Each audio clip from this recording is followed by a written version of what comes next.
ผ่านไปแล้วเนาะสำหรับการสอบเส็งวิสาทำอิฐในชั้นม .7 ก็คือวิสาภาษาลาววรรณคดี เป็นจังไดยากหลายบ่หรือว่าแนวใดเนาะสามารถคอมเมนต์มาลงกันได้สำหรับหัวบทสอบเส็งจบสั้นเนาะว่าจะเป็นม .4 หรือม .7 อาจารย์ขอย้ำคืนอีกเทื่อหนึ่งว่าเอกภาพกันทั่วประเทศหมายถึงว่า หัวบทเดียวกันเนาะแต่ว่าเสียงจบสั้นม .7 เนาะแม่นเพิ่นได้แบ่งออกเป็นอยู่2หัวบทคือกันเบิดก็คือ A และ B แต่ว่าเนื้อในหันคือกันต่างแต่ว่าเพิ่นมาสลับคอกันซื่อๆวันนี้อาจารย์จะเอาหัวบท B เนาะเราจะมาวิเคราะห์ไปนำกันว่ามันจะยากง่ายหลายน้อยส่ำใดถ้าว่าเปรียบเทียบกับปีที่ผ่านมาอาจารย์คิดว่าหัวบทสอบเส็งจบสั้นม .7 ปีนี้ โดยเฉพาะก็คือวิสาภาษาลาวเนาะแม่นค่อนข้างจะบ่ยากปานใดเนาะเดี๋ยวเรามาเบิ่งคำถามตั้งแต่ข้อที่1จนถึงข้อที่20พร้อมกับภาคแต่งเนาะข้อที่1เนาะเพิ่นถามว่าในระยะปี1955หาปี1975เรื่องไพ่ว่าเงินเป็นพระเจ้าแม่นกระแสวรรณคดีใดข้อกบูหารข้อขอเพลินจิตข้อขอสัจทัศน์ข้องอสัจทัศน์สังคมนิยมข้อที่2บทละครบ้ายศแม่นละครประเภทใดข้อกอละครโศกข้อขอละครก้อมข้อขอละครผสมและข้องอละครตลกข้อที่3เรื่องผู้สืบทอดตัวละครสหายบัวไลได้พบเมียและลูกด้วยเหตุการณ์ใดข้อกอถึกบาดเจ็บข้อขอเยี่ยมยามประชาชนข้อขอรับทหารใหม่และข้องอโอลมอายน้องในกรมกองข้อที่4เรื่องเส้นทางแห่งชีวิตเป็นอย่างตัวละครคอยจึงอยากกลับคืนบ้านเกิดข้อกออยากไปพบพ่อของตนข้อขออยากไปพบหมู่เพื่อนข้อขออยากไปสืบทอดมรดกข้องออยากไปเป็นทหารอิสระข้อที่5เรื่องสองไอ้น้องตัวละครนางวงเพชรไขกับมือให้ท้าวบุญมีด้วยสาเหตุใดข้อกอความหักข้อขอความเข้าใจข้อขอความเห็นใจและข้องอความสงสารข้อที่6บทกรหอมกินจำปาลุมนี่มีความหมายว่าแนวใดข้อกอขออนุญาตเนาะยามเมื่อนีไกลข้างหามเห็นดวงดอกจิตเหียมเป็นว่าวุ่นคือไข่บ่มไหนข้อกอคิดถึงดอกจำปาข้อขอคิดถึงสาลาวข้อขอความงามสาลาวข้องอความหอมดอกจำปา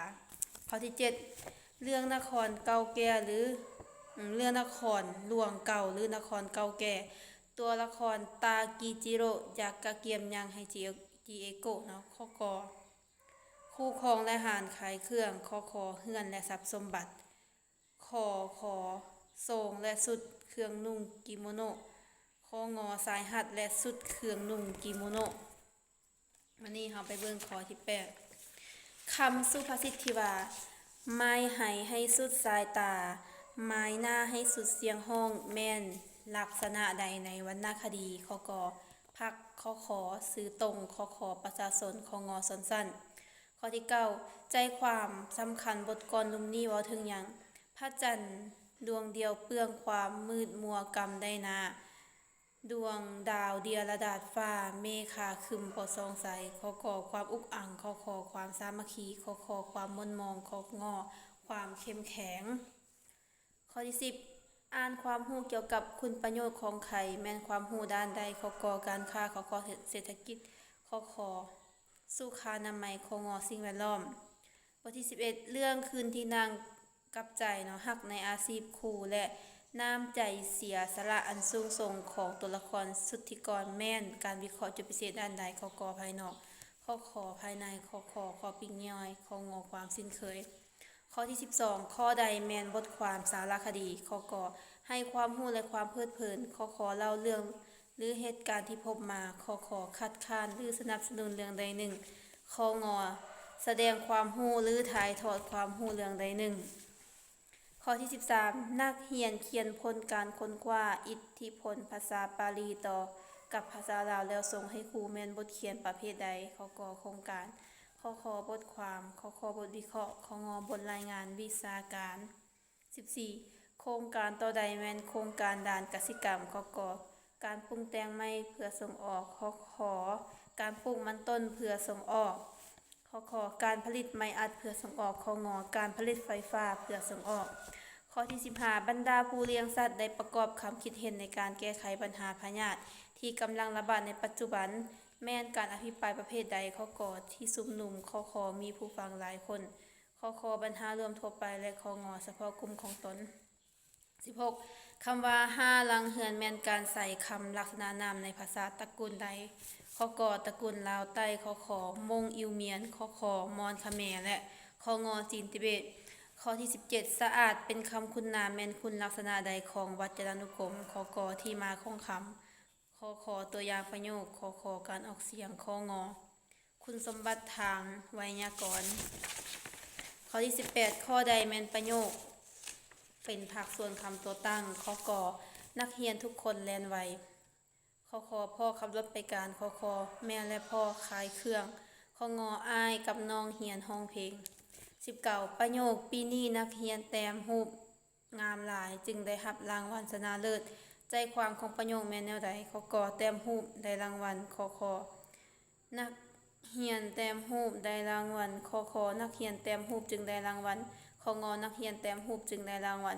ข้อที่20เนาะก่อนลุ่มนี้ส่วนที่คิดกองแม่นการสัมผัสลักษณะใดมาเห็นหน้าสายตาฟ้าหลวงเจ้าผู้งามยอดดวงขิงสวยกึ่งสวยเลี้ยวเบิงนิ้วแลบสวยงามสิ่งแทนสิ่ง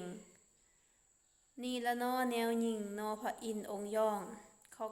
สัมผัสในสัมผัสนอกเรียนอักษรพยัญชนะ